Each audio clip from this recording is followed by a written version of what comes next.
Hello everyone, welcome to our bucket hat cerebrum tour. We'll go from left to right, starting with the frontal lobe. On the left hemisphere, you'll see Broca's area that's in charge of planning and producing our speech.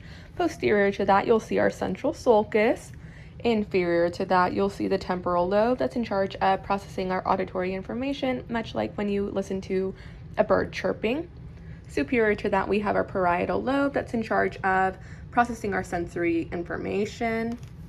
Going back down to the temporal lobe, we also have Wernicke's area that helps us comprehend language.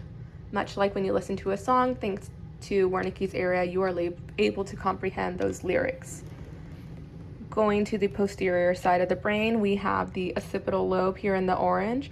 The occipital lobe, of course, helps us process our visual information. And then inferior to that, we have the cerebellum, also known as the mini brain, that's vital to our coordination, hence the little ballerina. Directly inferior to that, we have our brain stem. That is quite actually the reason why we are either dead or alive. So thank you, brainstem, for keeping us alive. We'll go back down to the center where we have the cerebral longitudinal fissure. And then again, we'll go over the frontal lobe where it's in charge of our executive functioning, hence the little compass.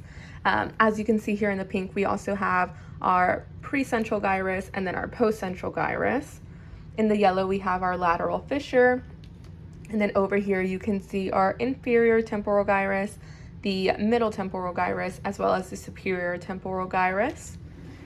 And then also within the temporal lobe, you have Herschel's gyrus, which is the primary auditory cortex of this area.